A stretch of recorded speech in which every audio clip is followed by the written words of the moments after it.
আমাদের অনেকেরই sex life অনেক সময় বোর হয়ে যায় যখন আমরা সেম মিশনারি পোজে সহবাস করি। এর মানে হচ্ছে নর্মাল ট্রেডিশনাল পোজে রেগুলার সহবাস করার ফলে ছেলে এবং মেয়ে দুজনেই বোর হতে শুরু করে এবং তারা সেক্স করে মজা পায় না। এছাড়া স্বামী স্ত্রীর ক্ষেত্রে কোথাও না কোথাও তাদের মনে হয় যে এটা একটা ডেলি ডিউটি হয়ে গেছে, যে করলাম আর ঘুমিয়ে পড়লাম।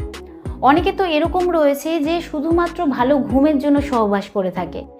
এর কারণ হচ্ছে ডিসচার্জ হয়ে গেলে কিন্তু বডি রিল্যাক্স হয়ে যায়, যার কারণে ভালো ঘুম হয়। এছাড়া আবার অনেকে রিলেশন টিকিয়ে রাখার জন্য সহবাস করে থাকে। তাই সহবাসের সময় সেক্সের পজিশন পাল্টে পাল্টে করাটা কিন্তু খুবই জরুরি, যাতে আপনার সেক্স লাইফে উত্তেজনা বাড়ে এবং একটা অন্যরকম এক্সপিরিয়েন্স হয়।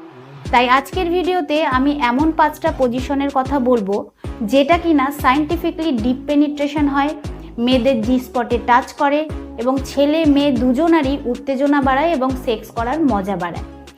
নমস্কার, আমি মাধুরী দাস, হেলথ কনসালটেন্ট। তো চলুন শুরু করা যাক।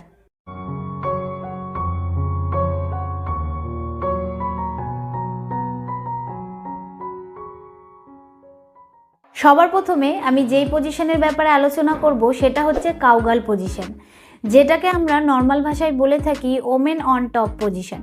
তো এই পজিশনটা কিন্তু খুব পপুলার একটা পজিশন, আর এটাকে মেয়েরা খুব পছন্দও করে থাকে। তো এই পজিশনে কি করা হয় যে ছেলেরা সোজা হয়ে শুয়ে থাকে এবং ছেলেদের ওপর মেয়েরা বসে। বসার পর ছেলেদের লিঙ্গ মেয়েদের প্রাইভেট পার্টসে ঢুকিয়ে মেয়েরা ওপর নিচে মুভমেন্ট করতে থাকে। তো এক্ষেত্রে কিন্তু মেয়েরা অ্যাক্টিভ পার্টনারের রোল নিয়ে থাকে এবং তাদের ফিল হয় যে তাদের হাতেই সব কিছু রয়েছে, তারাই সব কিছু কন্ট্রোল করছে। তো এই পজিশনের এমন কিছু অ্যাঙ্গেল রয়েছে যেটাই কিনা মেয়েদের জি স্পটে ছেলেদের লিঙ্গ খুব কাছ থেকে টাচ করে বা হিট করে। এতে কিন্তু ছেলে এবং মেয়ে দুজনারই উত্তেজনা বাড়ে। তো এই পোজে করার আগে আপনার এটা জানা জরুরি যে উত্তেজনার বশে যদি এদিক থেকে ওদিক হয়ে যায় তাহলে আপনার অজান্তেই ছেলেদের পিনাইল ফ্র্যাকচার পর্যন্ত হওয়ার চান্স থাকে। তাই যখন করবেন তখন কিন্তু এটা মাথায় রেখে তারপরে করবেন। 2 নম্বর হচ্ছে ডগি স্টাইল। এটা কিন্তু খুব পপুলার একটা পোজ, আর মেয়েরা এটাকে খুব পছন্দ করে থাকে। আর এই পোজে কিন্তু ছেলে এবং মেয়ে দুজনেই এনজয় করে থাকে।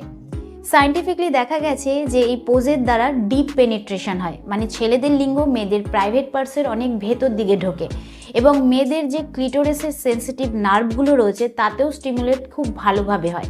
এর মানে হচ্ছে ঘর্ষণ খুব ভালোভাবে হয়, আর এতে কিন্তু মেয়েরা খুব স্যাটিসফাই হয়।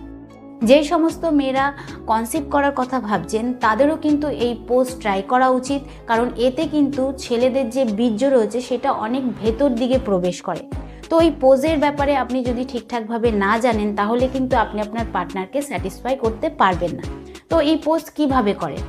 এটা করার জন্য কিন্তু মেয়েদের দুটো হাঁটুতে ভর দিতে হবে এবং দুটো হাতেও ভর দিতে হবে। ভর দিয়ে ডগির যে পোজ রয়েছে সেরকমভাবে থাকতে হবে। থাকার পর ছেলেরা কিন্তু মেয়েদের পেছন থেকে প্লে করবে, মানে মেয়েদের পেছন থেকে মেয়েদের প্রাইভেট পার্টসের ভেতরে তাদের লিঙ্গ ঢুকিয়ে প্লে করবে। তো এই পোজটা এমন একটা পোজ যেটায় ছেলে এবং মেয়ে দুজনেই কিন্তু একসাথে প্লে করতে পারে।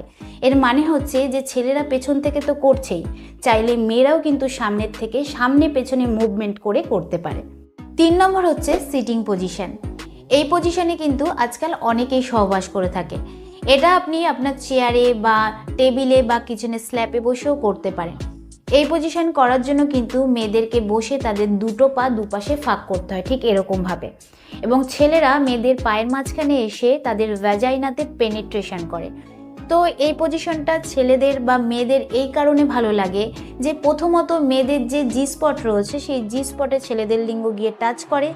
দ্বিতীয়ত এই পজিশনে সহবাস করার ফলে একটা অন্যরকম অনুভূতি হয়, একটা অন্যরকম এক্সপিরিয়েন্স হয়। এতে কিন্তু কাপলদের মধ্যে রিলেশনটা আরও ভালো হয়। তো এই পজিশন খুব কমফোর্টেবল পজিশন হয়, যার কারণে বডিতে কোনো রকম প্রেশার পড়ে না। আর 4 নম্বর হচ্ছে সাইডওয়ে পজিশন। তো এই সাইডওয়ে পজিশন কি? এতে কিন্তু মেয়েরা এক সাইড হয়ে শোয় এবং ছেলেরা তার ঠিক পেছনে তাকে জড়িয়ে ধরে শোয়। এরপর কিন্তু মেয়েদের পেছন দিক থেকে ছেলেদের লিঙ্গ তার প্রাইভেট পার্টসে ঢুকিয়ে পেনিট্রেশন করে। তো এই পোজও কিন্তু খুব কমফোর্টেবল হয়, কারণ এতে কিন্তু আপনার হাইট নিয়ে বা ওয়েট নিয়ে কোনো রকম সমস্যা হয় না। আর আপনার শরীরে যদি কোথাও ব্যথা থাকে তাহলেও কিন্তু ইজিভাবে আপনি এই পজিশনে সহবাস করতে পারবেন। লাস্ট 5 নম্বর পজিশন হচ্ছে জি উইজ পজিশন। তো এই পজিশনের নাম শুনেই আপনি বুঝতে পাচ্ছেন যে মেয়েদের জি স্পটে খুব ভালোভাবে ঘর্ষণ হয়। তো এই পজিশন কিভাবে করে? এটা করার জন্য কিন্তু মেয়েদেরকে খাটের ওপর বা টেবিলের ওপর শুয়ে তাদের পা দুটোকে ছেলেদের কাঁধের ওপর রাখতে হবে এবং ছেলেদেরকে খাটের ওপর বা টেবিলের ওপর হাঁটুতে ভর দিয়ে দাঁড়িয়ে অথবা খাটের সামনে বা টেবিলের সামনে ছেলেদেরকে দাঁড়িয়ে মেয়েদের প্রাইভেট পার্টসে তাদের লিঙ্গ ঢুকিয়ে পেনিট্রেশন করতে হবে। তো এই পজিশনের দ্বারা কিন্তু ছেলেদের লিঙ্গের যে ফোর্স রয়েছে সেটা কিন্তু মেয়েদের প্রাইভেট পার্টসের ওপর দিকে হয়। এতে কিন্তু মেয়েদের উত্তেজনা বাড়ে এবং মেয়েদের এটা খুব ভালোও লাগে, কারণ ডাইরেক্ট এটা জি স্পটে গিয়ে হিট করে। তো আমি যে 5টা পজিশনের কথা বললাম সেটা মুখে বলার কারণে যদি আপনার বুঝতে কোথাও অসুবিধা হয় তাহলে নেটে কিন্তু এই নামগুলো সার্চ করে আপনি দেখতে পারেন, এতে কিন্তু আপনার সুবিধে হবে। আর এই পজিশনগুলো আপনি সহবাস করার সময় অবশ্যই ট্রাই করবেন, এতে কিন্তু আপনার সেক্স লাইফে মজা বাড়বে, উত্তেজনা বাড়বে, আর সেক্স করার সময় আপনি বোর ফিল করবেন না। তো আমি আশা করব যে এই ভিডিওর দ্বারা আপনি উপকৃত হবেন। তো ভিডিওটা কীরকম লাগলো অবশ্যই কমেন্টে জানাবেন। আজকের মতন এতটুকুই, আবার দেখা হবে পরবর্তী ভিডিও নিয়ে। নমস্কার।